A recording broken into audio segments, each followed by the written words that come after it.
Do you know anything about John Jay? Well, he was a founding father, but while reading the Federalist Papers, I realized I knew nothing about him, so let's fix that. Jay was born in New York and studied law at what would become Columbia University, and by 22 he had his own law practice. And by the time he was 25 in 1771, he was already involved in organizing against the British government. At first he was a moderate in favor of reconciliation with the British, but as the war heated up, he would become a full-blown patriot by the time America declared independence in 1776. During the war, he was known for suppressing loyalists, and it was at this time he helped draft the state of New York's constitution. He was also part of the Continental Congress and was part of the envoy sent to Paris to negotiate the end of the war for independence. Jay's aggressive negotiating actually held up the process for months as he wasn't satisfied with what Britain was offering. The Treaty of Paris ended up winning America its independence from Britain, and because of Jay, fishing rights in Newfoundland. After the war, Jay initially served as a diplomat where he sought strong foreign policy and recognition of America from foreign powers. It was also during this time he would help co-author the Federalist Papers, which argued in favor of the Constitution,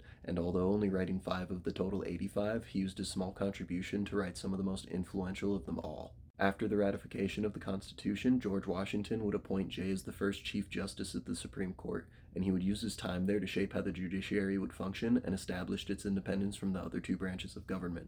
While serving on the court, Jay negotiated a new treaty with Britain, but this one was far less effective than his first. It attempted to and failed to address many of the problems that would lead to the War of 1812, including the impressment of American sailors.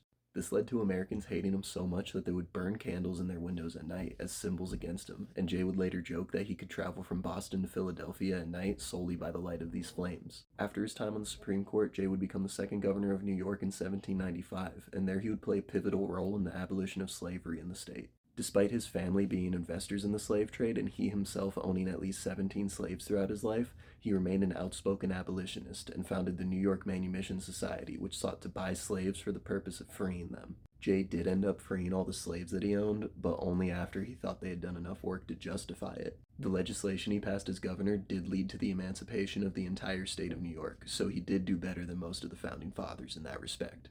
So there's a very brief crash course about John Jay. Before researching him, I knew nothing about him, but now I think he might be my favorite founder. Let me know what you think about Jay in the comments, and if you enjoyed the video, I'd appreciate a like and a follow. And if you want more content like this, I just put out a full-length video about Jay on YouTube, so follow me there and on TikTok.